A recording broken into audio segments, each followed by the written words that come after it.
వచ్చినవాడు అభిమన్యుడు కాదు, అర్జునుడేనని అక్రమార్కులకు క్లియర్ కట్గా అర్థమైంది. సాక్షాత్తు పోలీస్ కమిషనర్ రూపంలో కరీంనగర్లో పాగా వేశాడని స్పష్టంగా తెలుస్తోంది. తాము పన్నిన రాజకీయ పద్మవ్యూహంలో చిక్కుకొని అడ్రస్ లేకుండా పోతాడనుకుంటే తమ అడ్రస్లు గల్లంతు చేస్తున్నాడని అవగతమైంది. మరి ఇప్పుడు భూ కబ్జా కోరులు ఏం చెయ్యాలి? పెట్టబెడ సర్దుకొని పారిపోవాలా, లేక మన్నించు మహాప్రభో అంటూ సరెండర్ అవ్వాలా? ఈ రెండు ఆప్షన్లు పనిచేయడం లేదక్కడ. అక్కడున్నది సవ్యసాచి. మరి ఆయనకు తెలిసిందల్లా వేటాడమే, దొరికినోన్ని దొరికినట్టు బొక్కలో వేయడమే. ఇది ప్రస్తుతం కరీంనగర్ పోలీస్ కమిషనరేట్లో డే టు డే అప్డేట్.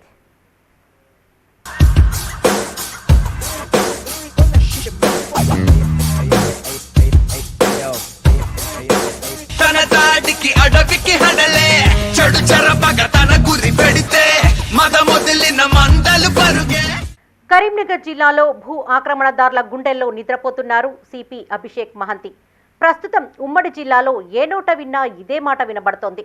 కొత్తగా వచ్చిన పోలీస్ కమిషనర్లు మొదట్లో చేసే హడావిడే ఈయన చేస్తున్నాడని అందరూ అనుకున్నారు. కానీ అభిషేక్ మహంతి డిఫరెంట్. అది ఇప్పుడిప్పుడే జనాలకు అర్థమవుతోంది. అభిషేక్ డ్యూటీ స్టైల్ ప్రస్తుతం కరీంనగర్ జిల్లాని షేక్ చేస్తోంది. వేగంగా పెరుగుతున్న కరీంనగర్ సిటీలో అంతే వేగంగా అవినీతి పరులు, భూ కబ్జా కోరులు పెట్టరేగిపోతున్నారు.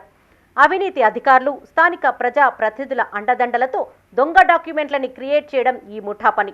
అమాయకులైన ప్రజలను భయభ్రాంతులకు గురి చేయడం, తమకు వాటాలు చెల్లిస్తేనే ఇండ్లు లేదా ఇతరత్రా నిర్మాణాలను చేసుకునేందుకు అనుమతులు ఇవ్వడం ఈ ముఠా ప్రధాన వృత్తిగా ఇన్నేళ్లు సాగింది. అభిషేక్ మహంతి పోలీస్ కమిషనర్గా ఛార్జ్ తీసుకున్న నాటి నుంచి ఈ దొంగల ముఠాకి మూడింది. ఆయన రావడమే భూ కబ్జా కోర్లపై ఉక్కుపాదం మోపారు. భూబకాసురుల ఆట కట్టించేందుకు ఆయన ఏకంగా ఎకనామిక్ అఫెన్సెస్ వింగ్ అనే ప్రత్యేక దర్యాప్తు సంస్థను ఏర్పాటు చేశారు. రాష్ట్రంలోనే ఇలాంటి దర్యాప్తు సంస్థను ఏర్పాటు చేయడం ఒక్క కరీంనగర్ జిల్లాలోనే మొదటిదని చెప్తున్నారు. ఏసీపీ ర్యాంకు అధికారి ఈ టీంకు నేతృత్వం వహిస్తున్నారు.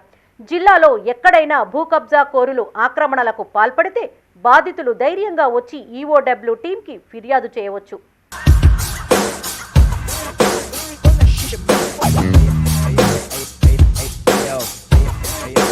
తన దాడికి అడవికి హడలే చెడు చెరపగ తన గురి పెడితే మదమొదిలిన మందలు పరుగే. ఈఓడబ్ల్యూ టీం జెన్యూన్ గా విచారణ జరిపి ల్యాండ్ మాఫియాకి పాల్పడిన క్రిమినల్స్ ని అదుపులోకి తీసుకుంటుంది. నెల రోజుల్లో 4 కేసులు నమోదవగా 7గురిని పోలీసులు అరెస్టు చేసి రిమాండ్కి తరలించారు. ఇందులో 2 కార్పొరేటర్లు కాగా మిగతా వారు చోటామోటా లీడర్లు. అందులో ఒక కార్పొరేటర్పై ఏకంగా రౌడీ షీట్ ఓపెన్ చేశారు. అనుమానం వచ్చిన ప్రజా ప్రతినిధులను సైతం నోటీసులిచ్చి పోలీస్ స్టేషన్కి పిలిపించి ఎంక్వైరీ చేస్తున్నారు. ఈ పరిణామంతో భూ బాధితులకు ధైర్యం మరింత పెరిగి పోలీస్ కమిషనరేట్కి క్యూ కడుతున్నారు. రోజుకి 30కి పైగా ఫిర్యాదులు వస్తున్నాయంటే సమస్య ఏ రేంజ్లో ఉందో ఊహించండి. ఇప్పటి వరకు 500కు పైగా ఫిర్యాదులు వచ్చాయని చెప్తున్నారు.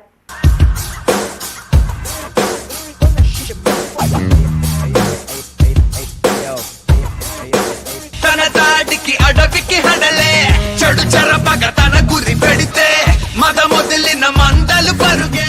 ఇదిలా ఉంటే క్రిమినల్స్ ని కటకటాలకు పంపిస్తున్న పోలీసులు వారికి సహకరించిన అవినీతి అధికారులపై కూడా చర్యలు తీసుకోవాలని పలువురు కోరుతున్నారు. రెవెన్యూ, రిజిస్ట్రేషన్, పోలీస్ డిపార్ట్మెంట్లోని కొంతమంది అవినీతి అధికారుల అండదండ లేకుండా భూమాఫియాగాళ్లు ఇంతలా రెచ్చిపోయేవారు కాదని అంటున్నారు.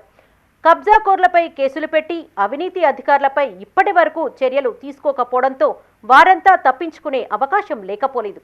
గతంలో ఇక్కడ పనిచేసి బదిలీపై వెళ్లిన కొంతమంది కరప్టెడ్ పోలీస్ అధికారులపై కూడా చర్యలు తీసుకోవాలనే డిమాండ్ పబ్లిక్ నుంచి వస్తోంది.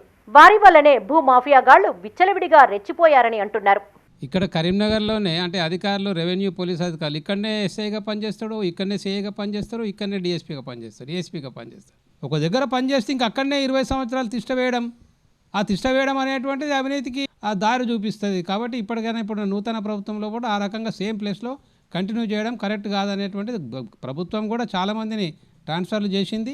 ఇదిలా ఉంటే గతంలో బొమ్మకల్ సర్పంచ్ పురుమల్ల శ్రీనివాస్పై భూ ఆక్రమణల కేసులు పెట్టిన పోలీసులు అప్పట్లో ఆయనని అరెస్టు చేసి జైలుకు పంపించారు. కానీ ఆయనకు సహకరించిన రెవెన్యూ, పోలీస్, రిజిస్ట్రార్ అధికారులపై ఎలాంటి కేసులు నమోదు చేయలేదు. ప్రస్తుతం పురుమల్ల శ్రీనివాస్ జైలు నుంచి విడుదలై ప్రజాప్రతినిధిగా ఇంకా చెలామణి అవుతూనే ఉన్నారు. తాజాగా ఆయన అసెంబ్లీ ఎన్నికల్లో అధికార కాంగ్రెస్ పార్టీ నుంచి పోటీ చేసి ఓడిపోయారు. పలు భూకబ్జా కేసులున్న పురుమల్ల శ్రీనివాస్ ఏకంగా అసెంబ్లీ ఎన్నికల్లో పోటీ చేయడం జిల్లాలో తీవ్ర చర్చకు దారితీసింది. తాజాగా ఆయనపై కూడా పలువురు బాధితులు సిపి అభిషేక్ మహంతికి ఫిర్యాదు చేశారు. కరీంనగర్ జిల్లాలోని అత్యంత భూకబ్జా కోరుడు ఎవరైనా ఉన్నారంటే ఆయన పురుమల్ల శ్రీనివాసేనని బాధితులు చెప్తున్నారు. అలాంటి శ్రీనివాస్ పై ఇప్పటి వరకు ఈఓడబ్ల్యూ పోలీసులు ఎలాంటి చర్యలు తీసుకుంటున్నారో తెలియడం లేదు. ప్రస్తుతం ఆయన అధికార పార్టీలో కొనసాగుతూ ఉండడంతో ఆయన పేరు బయటికి రావడం లేదని ప్రతిపక్షాలు ఆరోపిస్తున్నాయి. ఈ అంశంలో సిపి అభిషేక్ మహంతి తీసుకునే నిర్ణయంపై జిల్లా ప్రజల్లో తీవ్ర ఉత్కంఠ నెలకొంది. బొమ్మకల్లో కూడా భూమాఫియా కుంభకోణం చేసినటువంటి వారు ఉన్నారు, రౌడీ షీట్ ఉన్నారు. పురుమల్ల శ్రీను అని పేపర్లో కూడా అనేక సార్లు కూడా వచ్చింది. తన మీద కూడా చూసి చూడనట్టుగా వ్యవహరించకుండా గత ప్రభుత్వాలు ఏదైతే చేసి వాళ్లకు భూ కబ్జాదారులకు అండగా నిలిచినాయనే ఆరోపణలు ఉన్నాయో, మరి ఇప్పుడున్నటువంటి ఈ ప్రభుత్వం కూడా అలాంటి కబ్జాకోర్లకు వాళ్ళ దాంట్లో ఉన్నటువంటి వారికి అండగా ఉండకుండా ప్రజల తరపున కబ్జా చేసిన వాళ్ళు ఎవరైనా సరే, ఎంతటి వారైనా సరే వారందరినీ కూడా శిక్షించాలి, బాధితులకు న్యాయం చేయాలని చెప్పి కూడా మేము ఈ సందర్భంగా కోరుతాము. ఇప్పుడున్న ప్రభుత్వం పారదర్శకంగా వ్యవహరించి సామాన్యునికి సైతం న్యాయం చేసే విధంగా వ్యవహరించాలి. అప్పుడే సామాన్య ప్రజల్లో సైతం మనకు అందరికీ న్యాయం జరుగుతుంది అనే ఒక భావన వస్తుంది.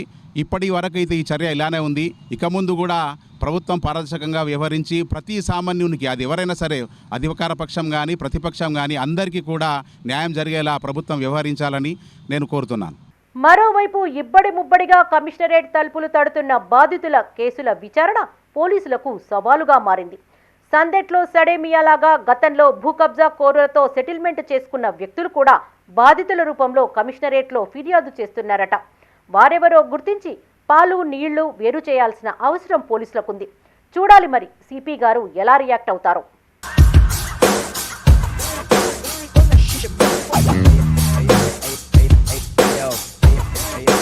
తన తాటికి అడవికి హడలే చెడు